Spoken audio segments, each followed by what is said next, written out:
मनसुंदर, सोमवार से शनिवार रात 8:30 बजे सिर्फ दंगल टीवी पर। ये निहार और रुचिता अभी तक आए क्यों नहीं?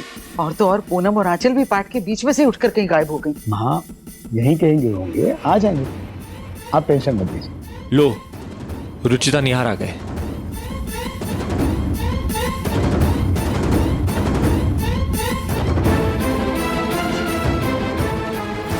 ये निहार इतना गुस्से में क्यों है? क्या हुआ ऐसे? और भैया ये क्या है? आप आंचल का सूटकेस लेके कहाँ जा रहे हैं? आज के बाद आंचल इस घर में नहीं रहेगी।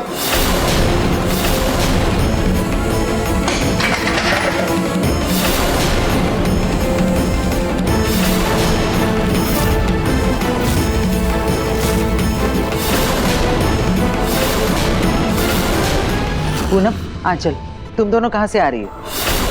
आप आंचल के साथ आ रही है, मतलब आप भी इस धोखे में शामिल थी मॉम? अरे कोई बताएगा कि यहाँ पे क्या हो रहा है? किस धोखे की बात हो रही है?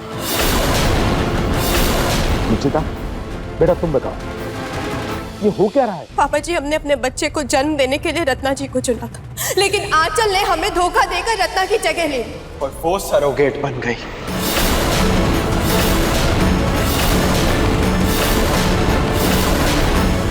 अब हमारे बच्चे का अंश आंचल की कोख में है।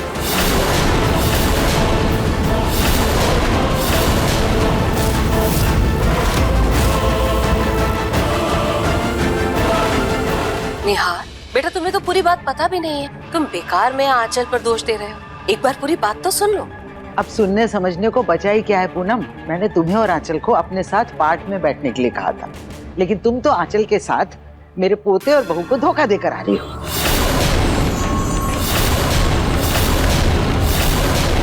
क्या ये सच है पूनम? आंचल की कोख से निहार के बच्चे को जन्म दिलवाने की जिद में अब इस कदर गिर गई? नहीं जीव, आप लोग सब गलत समझ रहे हैं। जो कुछ भी हुआ उसमें ना ही गलती आंचल की है और ना ही मेरी। पापा यार, एक बार माँ की बात सुन तो लेते हैं ना। बोलिए माँ। माँ जी, मैंने आपको बताया था ना कि मेरे पेट में बहुत जोर से दर्द हो रहा है। जब मैं आपके साथ पार्ट में बैठी तो मेरे पेट में बहुत जोर से दर्द उठा, पर मैं पूजा में कोई विघ्न बाधा नहीं डालना चाहती थी। इसीलिए मैंने आंचल से कहा कि वो मुझे डॉक्टर के पास लेकर चले। और जब मैं डॉक्टर के पास गई तो वहां मैंने देखा कि कहाँ मुझे संभालते हुए चल। अरे ये रत्ना हो ना, तुम कहाँ जा रही हो? माता जी, हमें माफ कर दीजिए, हमसे ही नहीं हो पाएगा। हम किसी और का बच्चा नहीं पैदा कर सकते। आप हमें माफ कर दीजिए, हमें जाने दीजिए। लेकिन रुचिता दीदी और हुकुमसा का दिल टूट जाएगा, उनकी उम्मीद टूट जाएगी। वो सब हम नहीं जानते, हमें अपनी जान प्यारी है और हम जा रहे हैं। अब देख लीजिए।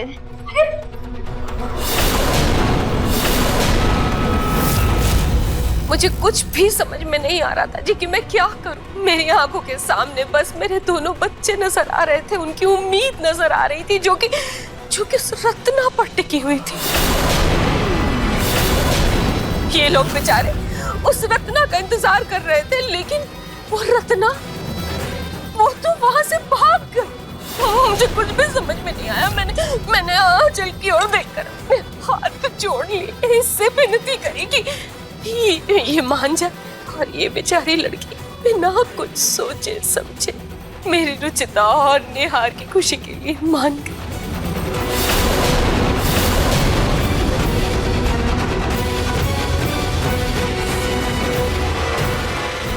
माँ, आप झूठ क्यों बोल रही हैं?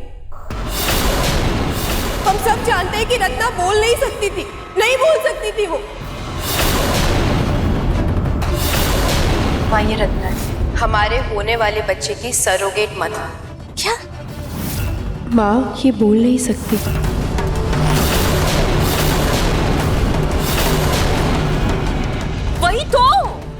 वही तो बताने की कोशिश कर रही हूँ। अरे एक नंबर की फरेबी औरत थी वो रत्ना, उसके मुंह में जुबान थी, बोल सकती थी वो। अरे उसने मुझसे बात करी, लेकिन यहाँ गूंगे होने का ढोंग किया उसने ताकि हम सबसे ज्यादा पैसे ऐड सके। रुचिता, रत्ना का फोन भी नहीं मिला। कभी मिलेगा भी नहीं, क्योंकि दुगनी रकम देकर उसे भगा जो दिया है मैंने।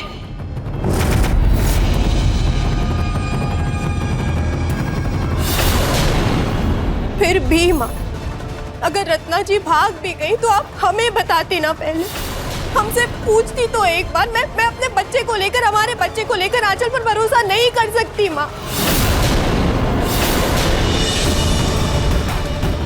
माँ जी, मैंने आपको कहा था कि रुचिता दीदी और हुकुम साहब को बता दीजिए। मैं उन्हें धोखा नहीं देना चाहती थी। रुचिता दीदी, अगर आपको मेरे ऊपर भरोसा नहीं है तो मेरा इस त्याग का क्या अर्थ है?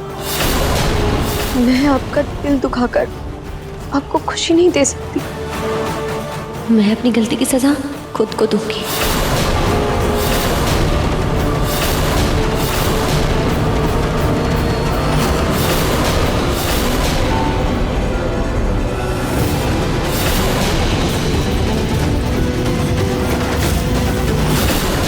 आंचल, आंचल, आंचल, क्या करिए? आंचल, चाकू फेंक दो। मैं बस रुचिता दीदी और हुकुम साहब की खुशी चाहती थी कि अब जब मैं ही उनके दुख का कारण हो गई हूँ तो मुझे मरी जाना चाहिए।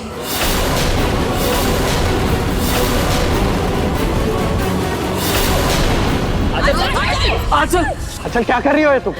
मुझे छोड़ दीजिए। आंचल, मुझे छोड़ दीजिए। मुझे मर जाना चाहिए। आंचल, होश में देखो, ऐसा मत करो प्लीज, चाकू फेंको।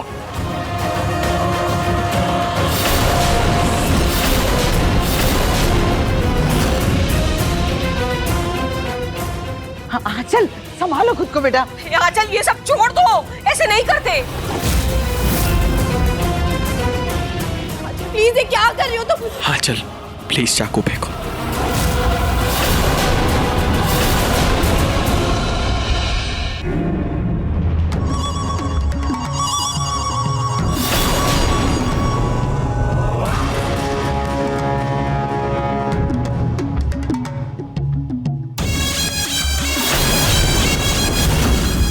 मुझे माफ कर दीजिए हुकुम साहब। मैं आपका सिर्फ भला चाहती थी। आपको दुख पहुंचाने का मेरा कोई इरादा नहीं था।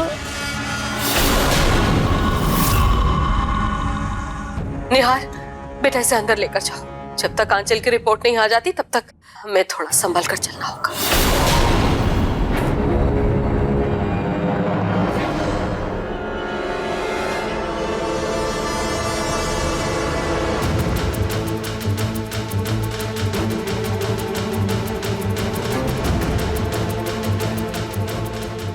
और मैं आप सबसे, अपनी तरफ से, आंचल की तरफ से हाथ जोड़कर माफी मांगती हूँ। अगर आप लोग को लगता है ये गलत है तो सॉरी।